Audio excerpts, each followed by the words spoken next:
God, I'm just so ashamed, because you see, I hate racism in all its forms. And here in Africa, there's such a diversity of communities, diversity of skin colors, diversity of cultures, and we've always been united within our differences. But here in this most peaceful place where I live, this last week has been absolutely racked and beset by racism. And it hasn't been white supremacists or anything like that. It's been what's called black on black racism, where there have been a large number of migrant workers that have come into our valley here because there's work here, and they've come from other countries to try and add value here, but also to try and have a life and send home money because there's no employment in their countries. And the stupid will say, well, why can't they stay there and make employment? Well, that's not how it works, actually, not for the little man. And there was violence here, not right here on these streets, but further down where the migrant workers live. They were kicked out of their houses by vigilante groups. Thank God for organizations like Goed Gedacht and the Rotary, and also places like the Ratepayers Association, who got together and helped these people. And they found housing for them, they found food for them. But then yesterday they were all rounded up, all of these migrant workers, in absolute fear and terror. They were bundled onto buses, which has taken those buses left straight from here up to their countries, to the borders of their countries, and they're going to be left there. And then what? These are people just like you and me, educated people. Many of them had set up businesses here. What's going to happen to them and the people they employed? All because they didn't have the right paperwork. But sometimes that's a process, and many of them had started the process to make everything legal. Many of them had set up businesses. Many of them were gainfully employed, taxpayers. They were making a difference here. And there's that stupid thing where that locals say, oh, they're taking our jobs. No, they're doing the work that you refuse to do. They've got work ethic. They've got strength of character. They're doing things, working hard hours for the dignity of a paycheck by the sweat of their brow. You weren't doing that job, and you're not doing that job now that they've gone, and you never will. I'm ashamed of racism. I'm ashamed of it in every single way, shape, and form that it might take. But I'm so proud of how the people of this valley rose up and made a difference and comforted them and provided counseling for them and provided shelter and food and clothing for them and just listened. They just listened to their stories. It's absolutely heartbreaking. Was it hard to sleep out in the here yesterday? Yes, it was so hard. And I couldn't even imagine the cold weather. And I really wanted like to vomit, and I told my mother and dad, and I was like, can I have a blanket? And there was no blanket. It was so hard sleeping at night without any blanket or food. Is this you had no blanket and no food? Yes. I wish I could go home and rest my head, because staying in the cold night, don't have food, nothing at all. And it's so terrible. Were you scared? Yes. So scary. But it will end just now, because I will go home and rest.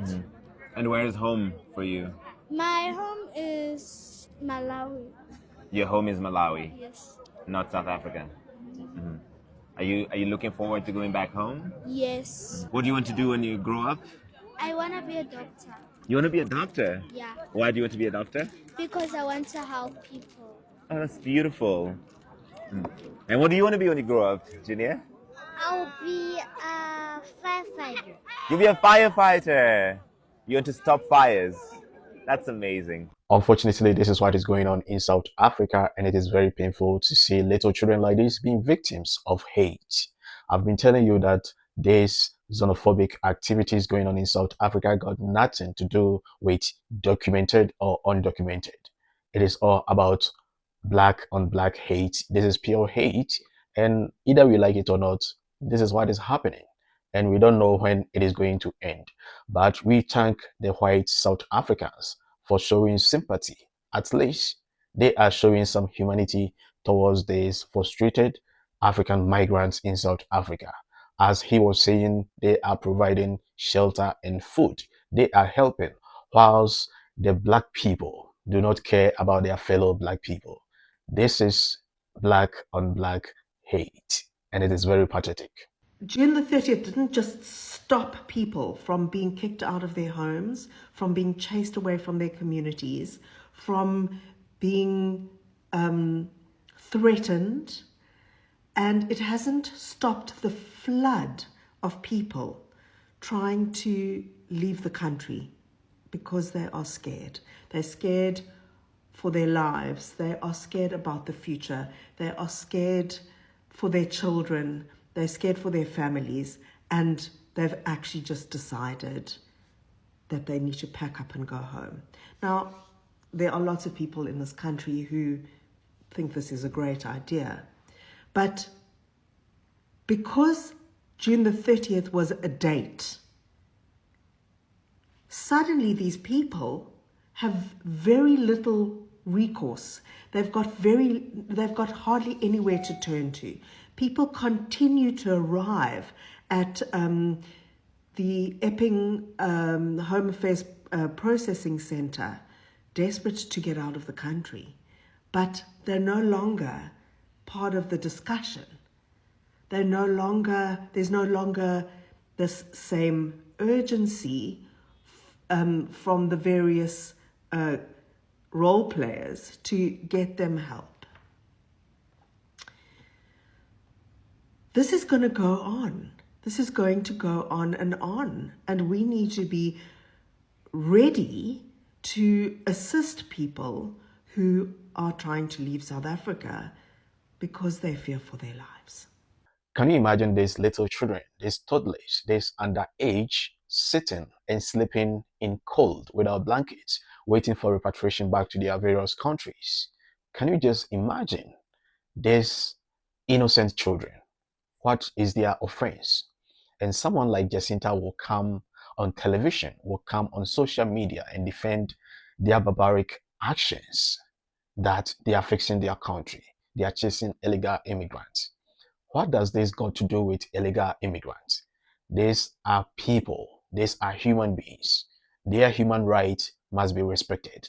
What does these little children got to do with illegal immigration? I think the international community have to do something about what is happening in South Africa. Human lives are being taken for granted, and this is not right. As I end this video, I will advise fellow Africans who are willing to travel to South Africa to stop. It is not advisable for you to travel to South Africa, either today or tomorrow. That is a no-go area. You are not needed there, either for a visit or for any reason. Don't go there. You can lose your life. Even if it is a day, you can lose your life. It is not safe. Please take this advice. As I always tell you, a word to the wise, it is always enough. Thanks for watching. Please like the video, share it, and subscribe to the channel. My name is Don Cyrus. I will see you in the next one. Stay awesome.